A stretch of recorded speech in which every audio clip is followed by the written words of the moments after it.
পেছনে হয়তো বহু ব্যয় করি, তা হয়তো সঞ্চয় করি, কিন্তু কোনো গরিব ঠকিয়ে ধর্ম কাজে লাগানো উচিত নয়।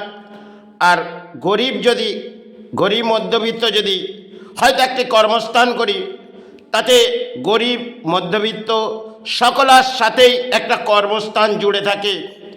কখনো কখনো অন্ধ হয়ে এই সমাজকে বিশ্বাস করি, তা হয়তো অর্থ বিলীন হয়, কিন্তু কোনো গরিবের অর্থ আর কোনো মধ্যবিত্তর অর্থ জীবনে যেন আজও গ্রহণ করিনি আর করতে না হয়। কারণ আজ আছি মাতৃচরণে, আর চরণ ভরাতে এসেছি, তাতে পরের অর্থ নিয়ে মাতৃচরণে ভরানো, সেটা মনে হয় আমাদের ধর্মস্থানের ভিত্তি পাপ ভিত্তি। তাতে হয়তো ঈশ্বর আমায় দয়া করলো কি না করলো, কারণ ধর্মের পেছনে হয়তো আমার বহু অর্থ যায়, যা সংসারে খেতে অন্যের আহারে, তাতে হয়তো সে অর্থ ব্যয় হয় না, কিন্তু ধর্মের আশ্রয়ে সে অর্থ হয়তো মা তাকে দান দেয়, মা আমায় দান দেয়, তাই মায়ের দানে আমি এটা কাটিয়ে যাচ্ছি। কারণ কোনো না ব্যাংক ব্যালেন্স না কিছু এই জীবনে রেখেছি, যা কিছু চরণে এসেছি, চরণ ভরাতে এসেছি। কারণ জীবনে মাতৃ ছাড়া কিছু বুঝিনি, আর প্রাণী গুরু ছাড়াও কিছু বুঝিনি।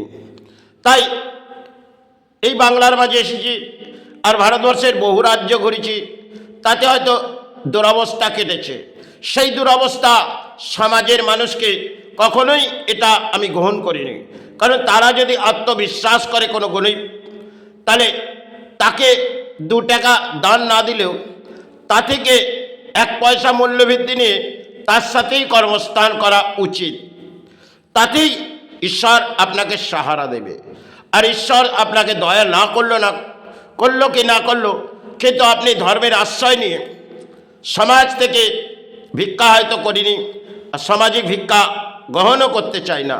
কারণ প্রাণী হিসেবে এসেছি, হয়তো জরা ব্যাধি আছে, সাথে কর্ম সেটা করে যেতে হবে। কারণ 5 পাত্রী পানির অন্যের আহার, আর সেবার মাঝে ফুল পুষ্প, সেটা চরণ ভরাতে গেলে, তাহলে সেই চরণ ভরাতে গেলে সামাজিক গরিব আর মধ্যবিত্তর অর্থ নিয়ে সে অর্থ মায়ের চরণে ভাসানো যায় না, আর না গুরুর চরণে ভাসানো যায় না।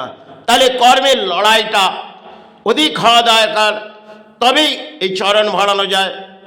কারণ তাতে এমনও সময় হয়তো কাটে, সে সেবা কেটেছিল, কারণ বন্ধ করতে হয়েছিল।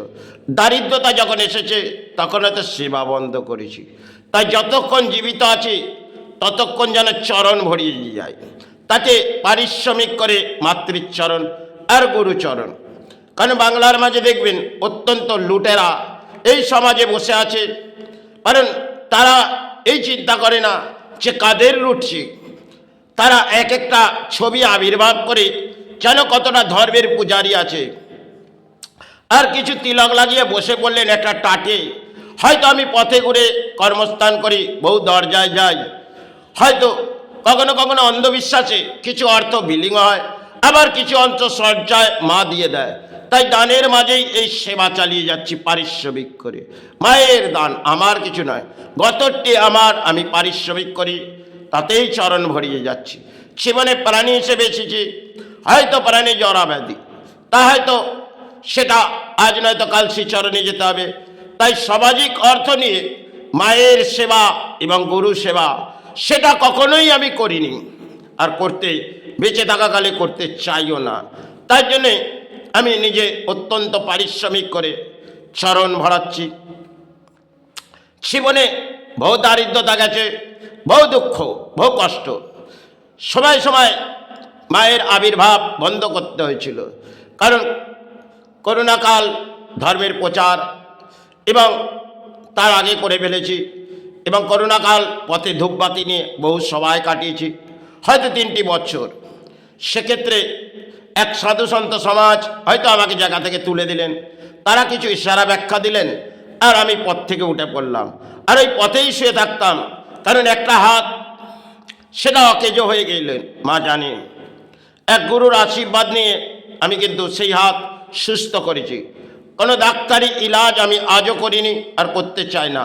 বহু ডাক্তারের সাথে হয়তো জীবনে প্রাণী হিসেবে এসেছি, হয়তো মোলাকাত হয়েছে, ব্যাধির কারণে মোলাকাত হয়েছে, আর সেক্ষেত্রে কিছু কিছু মেডিসিন যেগুলো আমি জানি সেগুলো নিয়ে আজ আমি কাটিয়ে যাচ্ছি। কারণ একটি মেডিসিন শারীরিক দেহের মধ্যে হয়তো কখনো কখনো প্রবেশ করি, কারণ নিদ্রা হয় না, কারণ যে পোস্টেডের বিমারি তাতে মা কায়ার মুক্তি দিক এটাই কামনা করি।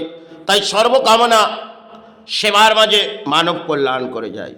তাতে জীবনে দুর্ভোগ থাকুক আর যাই থাকুক, মাতৃর চরণে এসেছি আর গুরুচরণে এসেছি, সেবা হয়তো দানের মাঝেই নয়, তবে সমাজে চলে দানপত্র নিয়ে সেবা, আর এই সেবা এখানে কোনোই দানপত্র যেন না বসে। কারণ এমনও সময় হয়তো কেটেছে, হয়তো পুরোহিত সমাজ কখনো কখনো এসছে, তারা কিছু সামাজিক হয়তো সেবা দিয়েছে, দান দিয়েছে, নিয়েছে, খেয়েছে, সে দান আমি গ্রহণ করিনি। আজও যেন এই সমাজকে ঠকিয়ে আর এই সমাজের অর্থ নিয়ে যেন মা আমায় সাহারা না দেয়। কারণ সমাজ থেকে হয়তো গরিব আর মধ্যবিত্ত আজ হয়তো একটা পিতল থেকে আরম্ভ করে চাঁদি সিলভার সমস্ত কিছু কর্মস্থান করি, গোল্ডেরটা অত্যন্ত কম আকারে করি, তাতেই জীবনে কেটে যাচ্ছে।